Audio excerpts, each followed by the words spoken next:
Hi my lovelies, welcome to the channel. So today it is my favorite time of the month and it is wrap-up season. So we're going to be talking about all 8 books that I read in the month of August, and this was actually not a horrible month. I read 8 books, which is lower than what I've been reading for the past while. It seems like I've kind of gone down on the amount of books that I usually read, but I had an actually pretty good reading month. So let's go through it. Let's talk about the stats, shall we? So I read 8 books. I read 8 romance books. I read 3 fantasy. I read 1 dark. I read 2 LGBTQ books. My average rating was 4 stars, which is really shocking after one of the books that I read. The longest book I read was 488 pages. The shortest book was 190. I read 4 new to me authors, which is nice. And then I had 2 DNFs and 3 rereads. So all in all, fairly successful month. So let's just get right into it. So the first book that I read this month was The Faking Game by Olivia Hale. And this one I rated a 3.75 stars. So this one follows West and Nora. And Nora, she's a model, and she has been stalked recently and her family is really worried about her. So her brother is like, hey, you need to go stay with West. He lives in the States, you live in Europe, and you'll get away from your stalker and you'll be safe because he lives on this big compound and he'll be able to keep you safe, and he has this huge security team. Nora doesn't really want to do this because she used to have a really big crush on West, but he turned her down, and so she doesn't like him anymore at all. She really hates his guts, but she reluctantly goes and stays with him. And so while she's staying there, she has to go to these premieres and things like that, and she takes West on her arm, and West says to her, he's like, hey, while you're staying here, why don't we say that we're together? And then that way it sends a message to the stalker like, hey, not only am I protected, but I'm also in a relationship, so hands off. I'm a taken lady. But she isn't really on board with this because she is very inexperienced, and so she was really wanting to get some experience, and if she is in a relationship, she can't do that. So she tells him, she's like, look, we can do this, but I need you to practice with me because I have very little experience with men and I need to get some more, and I want to do that by the time I turn 25, which is very soon, and so I need you to practice with me, otherwise this isn't gonna work. So he agrees. So when I read this, I was really excited because I thought this is the perfect thing to get me out of my slump. But it was definitely right book, wrong time for me because, like I said, I was in a slump and I thought this would be the perfect book to pull me out of it, and it wasn't, unfortunately. It had a lot of little things that I loved and was so excited to read, but none of them just hooked me and I didn't stay invested. But I still rated it a 3.75 because it was a really good book and it had so much potential, and there were so many things that I think if I picked this up at a different time, I would have really, really loved it. So I would highly recommend this one because, like I said, it didn't pull me out of my slump, but I think if I was in the right mood for this, it would have been a really good book, probably rated upwards of like 4.25, 4.5 stars. So definitely recommend this one. And then the next one, this one, I really, really enjoyed this one. This is The Saltwater Curse by Avina St. Grace, and this was a 4.5. I loved this. I had the best time with it, so let's talk about it. So this one follows Ortis and Cindy, and Cindy has just murdered her husband. He was abusive, and she decided enough. You're dead. She kills him. And so she flees. She goes to Bali, I want to say, to get away from his family because I think he's a part of a really powerful family, and so she needs to go on the run. So she goes to Bali. She meets some people. She's just living her life. She's finally happy. And then enter Ortis. He is a kraken, and he sees her at the beach one day. He's like, oh my god, this is my mate. This is who I'm destined to be with. This is my person. And Ortis, he's kind of like the king of the Krakens, and nobody really respects him because his land is all dying.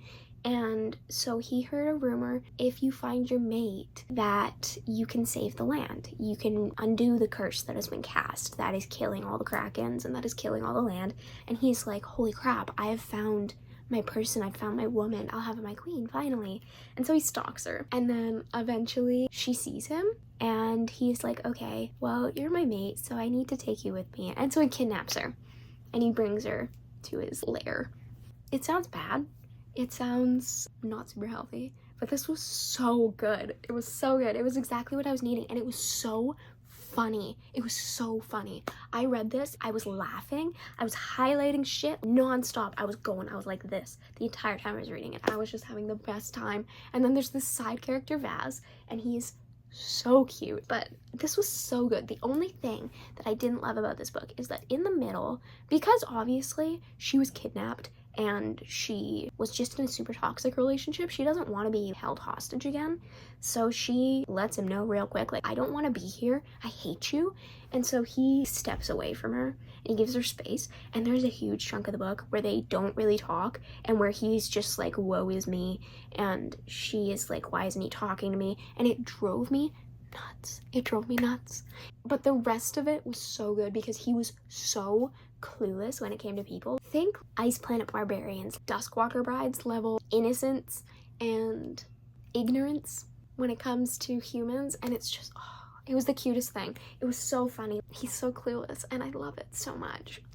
It was so good. It was exactly what I was needing and it pulled me out of my slump. It was amazing. It was everything, and I would highly recommend this one. But like I said, there is a big chunk in the middle that drove me nuts, and I will say my friend read this and she rated it a 2.75 because of that chunk. But I was just in La La Land because I had been in such a slump, and then I read that and I was just like, oh, I don't care. I did rate this a 4.75 initially. I was honestly gonna rate it a 5 when I started reading it, and then after reading what she said, I was like, yeah, this actually shouldn't be as high as it is.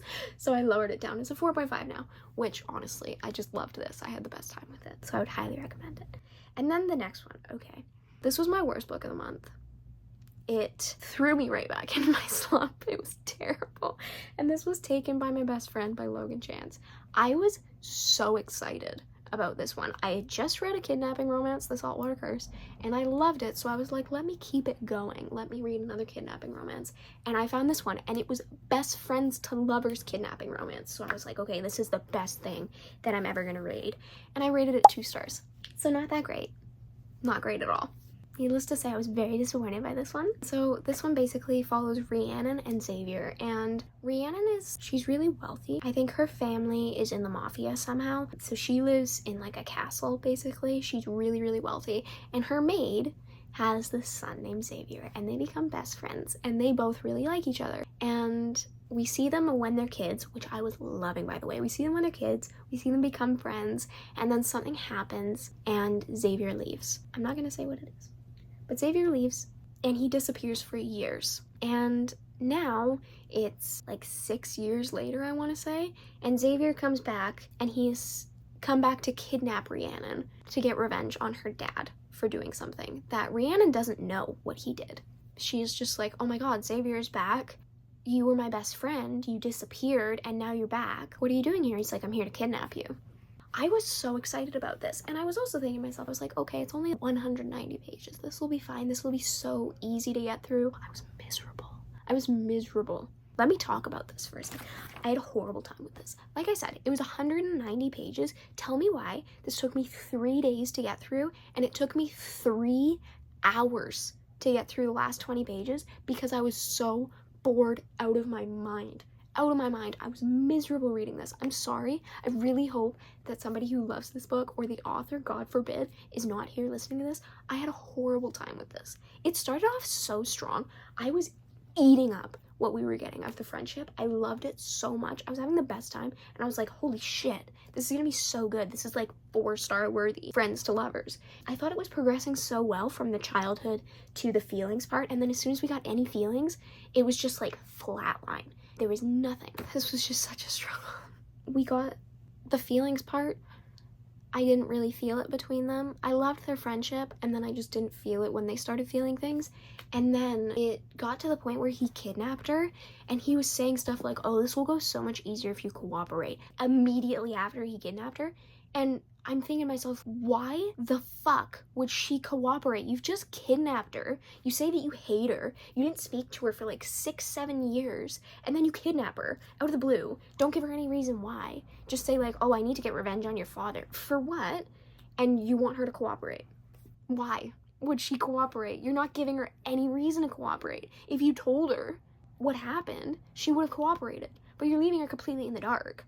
This had me so angry.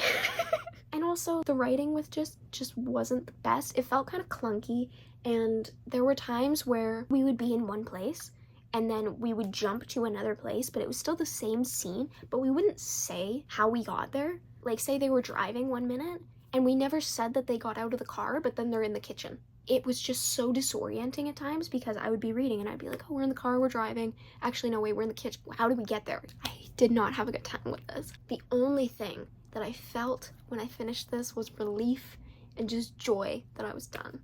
And I hate feeling that way after books. And this is what's so short as well. There's no reason that this needed to take me as long as it did to finish. This was just unfortunate, I'll be honest. This was not good.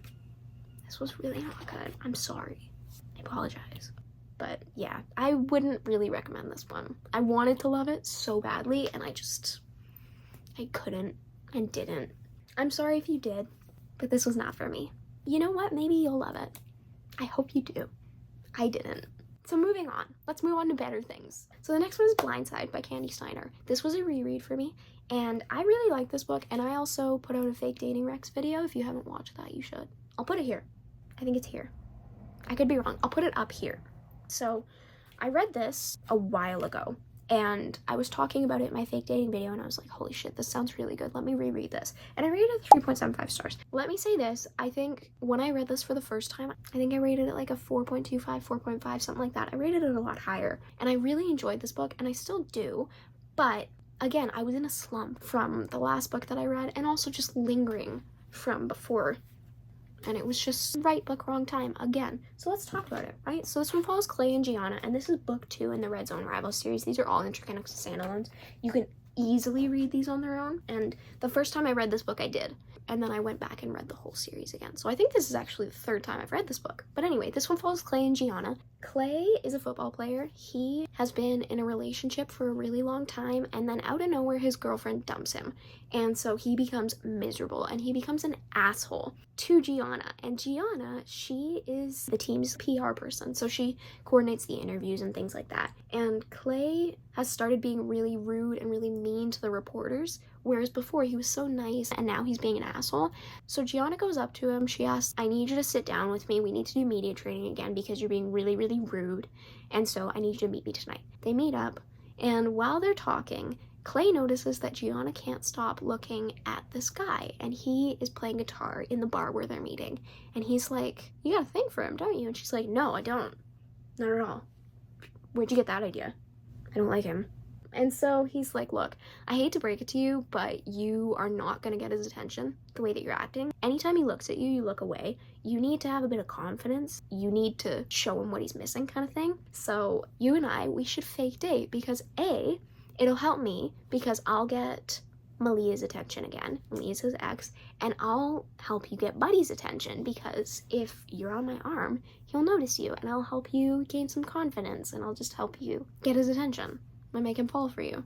And so she's against it, but they decide to do it. And as they're fake dating, they both come to realize that Gianna is very awkward. She hasn't had any experience, and so she doesn't really know how to act around men, especially physically. She doesn't really know what to do, and she gets very flustered. So she asks Clay after they become friends during their arrangement, I wanted to work with the guitar player, so I need you to teach me. I need you to teach me how to be good for him. I need you to teach me how to please him. And it's so good. Here's the thing. I love this book. This is such a good book. I would highly recommend this book. And I am so sad that I didn't love it as much as I usually do when I read it this time around. But I just didn't feel anything, which is the sad thing. I wanted to feel so many things, but I was in a slump, and so I didn't feel anything. I was having a really hard time connecting to books this month. I think I only connected to like 3 books that I read this month out of 8. And so I read this, and everything was done so well, but I just didn't feel anything. It didn't pull any emotions out of me. I didn't really connect to it. But from the distance, I loved it. Clay is just such a sweetheart, and they have such a fun friendship together, and their banter and also the chemistry is there between them. It's really there. And he reads her books to figure out things that she likes. So that's basically enough reason to read this book, is that he reads her books. The best thing about this book, honestly, though, is that even before they started fake dating and even when they were just friends, he just liked every single aspect of her personality. Like, she wore granny skirts. She dressed like a little old librarian, and he loved that about her. He found that so adorable, and he just liked her. He just liked who she was. And there was a scene as well where she was trying on a dress because she wanted to impress Buddy, and he was like, it's really pretty, but it's not you. I love stuff like that. It's so good. Anyway, so I would highly recommend this one. I'd recommend this whole series, but this was my second favorite in the series, and this is one that I've returned to a lot for good reason, so I would highly recommend this one. It's very, very good. I have this one physically. This is fun. This is my special edition of it too. So this is Roommate Arrangement by Saxon James. This one is a favorite of mine. So I thought, I'm in a slump. Let me pick up something that I've loved, that also I was just really craving a gay love story. So I was like, let me pick up Roommate Arrangement, because I was just craving a roommate romance as well. And I thought this would deliver. And it did. Here's the thing with this. I kept my rating for this a 4.75 because I do love this book, and it was 1,000% right book, wrong time when I picked it up this time. But if I'm basing it off of reading experience, if this was my first time reading this book, I probably would have given it a 4.25, just because, again, it didn't make me feel anything. But this one basically follows Beau and Payne, and Payne has just found out that his husband of quite a while, I think they were together for like 12 years, something like that, has been cheating on him for years. And so he comes back to his hometown, and there he sees Beau. And Beau has been in love with Payne his whole life. And Payne needs a place to stay. And he's been staying with his brother, who is Beau's best friend. And so Beau tells him, he's like, hey, you know, I have a room. If you want to stay here, like right now you're sleeping on the couch, you can stay in my room. Payne is like, oh, thank you so much. That is so great. What can I do? I don't really have any money right now. Everything's tied up in the divorce, but I want to do something. He's like, okay, I'm kind of messy. I'm very like scatterbrained, so sometimes I forget to clean, or I'm not always super present. And so if you would be willing to do that, that would be great. And then also, I'm having a lot of trouble in relationships right now. And so if I need you to tell me what I'm doing wrong, what is wrong with me as a person, that I can't get anybody to fall in love with me, and that I always push people away, and that I can't connect with people. So Payne agrees. They live together. Basically, Beau has never really enjoyed being around people, and so he's kind of like, okay, you know, Payne will be in my space. I'll finally be able to get over my crush. And it doesn't work. I love this book so much, and when I picked this up, I was like, this is gonna pull me out of my slump, and it didn't. And I'm so sad about it. I love this book so much because Beau makes me feel very seen. As somebody who, even though I like myself, there are things that I know are a little bit harder to love about me. And so just seeing a romance like this, where Beau is saying, this is everything that's wrong with me, fix me, and Payne receives that as, these are all of the things that make you you, that make you different than anybody else, that make me love you. These things that you think are wrong with you, this is everything. This is what I love about you. I love books like that. This is just such a sweet book as well. I love this book. I love this book so much. It was just so cute too. I have so much love for this book, and the fact that I didn't love it as much this time around, I'm kind of just erasing this read from my mind, because I know that I love this book. I know that this is a favorite of mine, and that's why I didn't change the rating, because it deserves its current rating of the 4.75. But again, I was in a slump when I read this, so it would have been lower. But I would highly recommend this one. This is just such a great book. And also, I feel like this is a really good intro to MM, because it's just soft. And it's so cute. And it's not anything too crazy. It's just a soft, small town romance. And it's in a series of interconnected standalones. It's a 6-book series. It's book 1, and it's just so good. I love this book so much, and I would highly recommend it. The next one, this was my best book of the month. This pulled me out of my slump. This was the best. I loved this book. I've got a reading vlog for it coming eventually at some point, but I'm still going to talk about it because I don't know when it's coming out. But I think it's probably coming out on the 17th, but don't quote me on that because it might not happen. But this is The Wolf King by Lauren Palfred. I love this book. I loved this book so much. I rated it a 4.75, but honestly, with how much I still love this book, it could be a 5-star, but I'm going to set it at a 4.75 right now. This one follows Aurora and Callum, and oh my god, I'm just like, you can tell that I love this book. I'm smiling ear to ear with how much I love this book. So this one follows Aurora and Callum, and Aurora is a princess. She is engaged to be married to this guy named Sebastian, and they're getting married tomorrow, I think. Tomorrow, the day after. And so kind of as a present to her, he puts on this like wolf fighting ring for her, using all of the werewolves that they've captured. And one of the werewolves that's fighting is Callum. He's an alpha, and he's fighting this werewolf that is a lot smaller than him. So she is like, no, this is not okay. He's gonna kill him. Stop this. This is not okay at all. The fight is stopped. they're sent back to the dungeons, and then the next day, they break out of the dungeons. And Callum, the alpha, he comes to Aurora's room and is like, hey, you're coming with me. I'm taking you with me. We're sieging the castle, and I'm kidnapping you. And so he takes her. They go, and he tells her, look, Sebastian, your hubby-to-be, he has something that we really need, something that could help us end the war that's happening right now between werewolves and humans. And so I need you to come with me so that we can do a trade for you, basically. And that's the book. And it's just, oh, it's so good. I loved this. And here's what I was so shocked by. Callum, the guy, I thought for sure, I was like, okay, this is a kidnapping romance. He's a werewolf. He's an alpha. I thought for sure that he was gonna be an asshole. He was so nice. Their banter was so good. It was so good. And also immediately, as soon as I picked this up, I could tell the writing was so good. It hooked me immediately. Immediately, I was like, okay, this has potential. This is so good. And then I kept reading. This was almost 500 pages. I read it in a day. I read it in one day. Tell me why. I read Taken by My Best Friend in like 3 days. I read a 500-page book in like 5 hours because it was that good. I could not put this down. I loved it so much. This was everything. And then we get introduced to another character in the middle of the book. It was so good. This was just so good. And then book 2, I read book 2 as well, which is The Night Prince. I can't say exactly what this one is about, and I will be completely honest with you, I've forgotten the premise a little bit. But this one also follows Aurora, it follows Callum, it follows this other character named Blake, and it's so good. This one I also read in a day. I rated this one a 4.25. It didn't hook me as much as book 1 did. This one, basically, we see all of the characters in book 1. Something's happened at the end of book 1, and then we see them in book 2, and they're fighting someone else now. And something else is happening. Things are happening, basically. And this one I rated a 4.25. It was really good still, and I still read this in a day. And it was longer than book 1, and I still read it in a day. It just didn't hook me quite as much. I didn't feel as compelled to keep reading, I guess. But we got a lot more from a character that I really like in this book, and so that was great. It was just so good.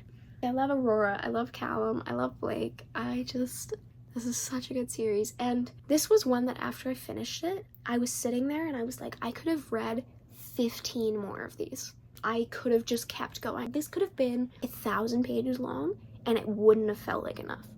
And the fact that I don't get the next book until next summer is criminal and it's killing me.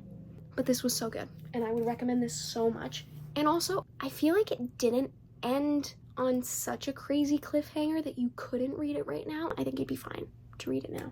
But I just loved this. It was so good. And the writing is just so good. I had the best time with this. I would highly recommend these 2 books. We're at the last one. Oh my gosh. So the last one is Budding Attraction by Saxon James. And this one is book 3 in the Divorced Men's Club series. It's the same series as Roommate Arrangement. This one I rated 4.25 stars. And I think the first time I read it, I rated it 4.5. This one, I lowered it a little bit after this rating because I think I screwed myself a little bit because I read this right after The Wolf King and nothing else was going to compare because that was just so good. It was unbelievably good. And so nothing else would compare. I did this book a disservice a little bit. The Wolf King threw me out of my slump. It got me excited to read again. And then it also threw me back into a slump because nothing would compare. So, anyway, Budding Attraction. This one, it follows Orson and Ford. Orson is a widower and he's straight. He's straight and he has never been attracted to men, but enter Ford. Ford comes into his flower shop one day. He needs to buy flowers.